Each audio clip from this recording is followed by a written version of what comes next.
5 quick reminders as you plan your homeschool year.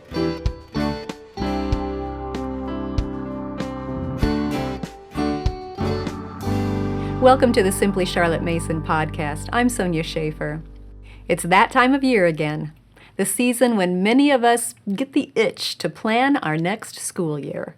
Whether you're just starting out or you've been doing this for decades, here are 5 friendly reminders, just 5 ideas to keep in mind as you plan your Charlotte Mason homeschool this coming year. Number 1, start with the big picture, then narrow things down from there. It's tempting to just jump right into this coming year and start shopping for resources and figuring out your first few days' assignments. But let me encourage you to take a step back. Sometimes it's hard to see the forest for the trees right in front of you. And sometimes it's hard to see where you're going long term for the weekly assignments right in front of you. Planning season is a good time to take a step back and look at the big picture. Review your goals for your child. What is it you want to accomplish long term? And what's your plan to get there? Start with that larger perspective and then narrow it down one step at a time. Remind yourself of where you're headed and what the big picture is, and then put together an overview for your upcoming year. Then divide that year into terms. What are you covering each term? Then focus on just the first term. Once you know what you're going to cover during that term, it's easier to plan your weekly schedule and then your days. But if you jump right into planning your weeks and your days, you might end up busy but headed in the wrong direction. Keeping the big picture in mind will give you confidence when other people say, "Oh, we're doing this year, you should do it too." Rather than immediately running that way, you can review your big picture and decide whether their suggestion is a good fit to get you to your goal. Doing your planning from that perspective will give you the confidence that you've thought everything through. And approaching your planning step by step, big picture, 1 year of that picture, dividing that year into 3 terms, a weekly schedule for the first term and then daily schedules, just that one small step at a time, it will keep you from feeling overwhelmed. I recently did an episode on planning that walks you through the general overview of those 5 steps and gives practical tips for each one. You might also like the book and DVD set called Planning Your Charlotte Mason Education. It will guide you through the 5-step process in more detail. I'll leave a link to both of those in the notes. Reminder number 2. Include more than just books.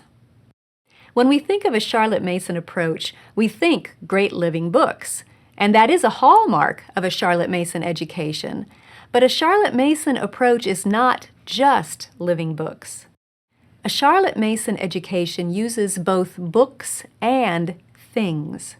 It includes nature study and handcrafts and music and art, and all of those activities use things that you can touch and smell and see and hear, things that you can handle and move and enjoy as a nice mental break from the books.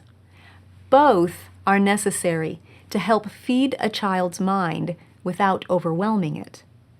Your child's brain, and your brain, operates best when it has periods of intense work and periods of less intense work.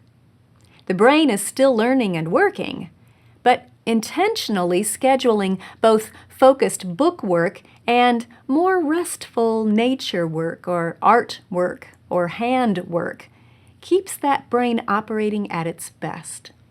Work and rest. Book work and hands-on occupations. It's an important balance. So make sure those activities, those things, don't get pushed to the side. Put them in your plan deliberately and treat them as just as important as the book learning. Write them into your schedule with a new resolve to enjoy the change of pace and the enrichment that they will bring to your homeschool days. Reminder number 3, each family is different. Let me ask you a question. Do you know another family who has children exactly like yours? How about a house exactly like yours? Does any other family have challenges exactly like yours? No? Well, your family, your children, your house, your home culture, your challenges, your finances, all of those are unique. And that's fine. That also means that you can't expect someone else's schedule to fit your family exactly. You might be studying the same books or the same artist, but that doesn't mean you have to stay lockstep on the same schedule. Maybe your friend starts her lessons at 8 o'clock a.m. sharp and runs them according to the clock. That's fine. That works for her family. But maybe you have a newborn who likes to sleep in cat naps, and you never know when that child will be awake or asleep. Thus, you never know when you'll get any sleep. So your schedule might need to be more fluid right now. Do that. Make it so. Or maybe your husband's work schedule isn't Monday through Friday 9 to 5. Maybe he's home for 3 days and gone for 3. Or maybe he works long hours 4 days a week. Well, feel free to arrange your schedule around that situation. You can school year-round, doing 4 days a week, and still get in more than 200 days of school that year. And who says you have to do schoolwork only on Monday through Friday? Make your schedule work for you. Create a schedule that fits your unique family situation during this season of life. And don't feel guilty if your plan is different from your friend's plan. It should be, because each family is different. Reminder number 4, make the curriculum your servant, not your master. While we're talking about differences between families, let me just throw in this reminder too. Remember that the person who wrote XYZ curriculum doesn't know your family. So keep in mind that any curriculum guide is just that, a guide. We offer recommendations on our free Simply Charlotte Mason curriculum guide, and we give a suggested schedule in our daily lesson plan books, but those are only suggestions and ideas. I'll leave a link to them in the notes in case they will help you, but please use any curriculum as your servant. Don't let it become your master. Education is not a one-size-fits-all undertaking. In fact, one of the reasons we homeschool is because we don't want our children in a cookie-cutter system that makes each child do exactly the same thing as all the others who happen to be his age. No, we embrace the freedom to customize our children's educations, to tweak and adjust so it fits each child best. Curriculum should be a tool to help you focus on each child's personal learning and growth. Teach the child. Don't teach the curriculum. Reminder number 5. Remember that you have the freedom to adjust your plans as you go along. You know this, but sometimes it helps to be reminded. You can make changes and adjust as needed. Life happens. Parents get sick. Babies demand extra time and attention, or a pregnancy requires bed rest. Maybe you move or end up in a temporary location with most of your belongings in storage somewhere. Or perhaps there's a fire, or a flood, or a hurricane, or tornado. Or maybe you just realize that you're overcommitted and have gotten sucked into the frenzy of running here and there, and you miss the time you used to have staying at home, working and thinking and talking together. The truth is, none of us knows what the year ahead may hold. And I'm going to go out on a limb here and predict that nearly every one of us will, at some time this coming year, face an unexpected challenge, experience a surprise to our well-laid plans. At that moment, you'll have a choice. You can either grit your teeth and cling doggedly to your original plan no matter what, or you can choose to flex with the situation and adjust your plan.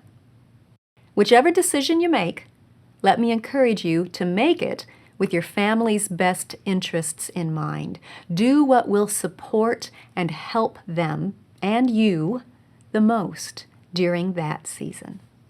I can't tell you what will work best for your family, but I have no doubt that you will know.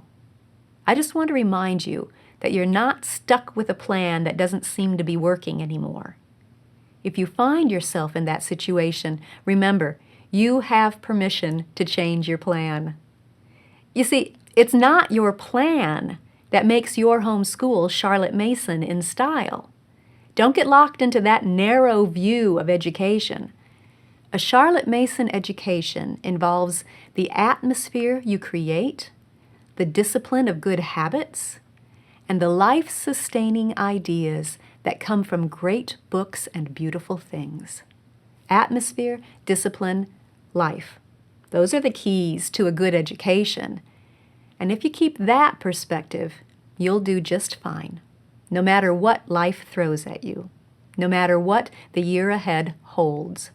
So make your plans, create your schedule, but hold them loosely. And never lose sight of what matters most. You are shaping who that child is becoming as a person. And that can be done anywhere on earth, any time of the day, any day of the week. If you enjoyed this video, subscribe through iTunes, Google Play, YouTube, Facebook, Instagram, or your favorite podcast app so you don't miss an episode. You can also subscribe to the audio version of this podcast or read the blog post on our website at simplycharlottemason.com. All of those links will be in the notes, along with links to the other episode that I mentioned. Thanks for joining me. I'll see you next time.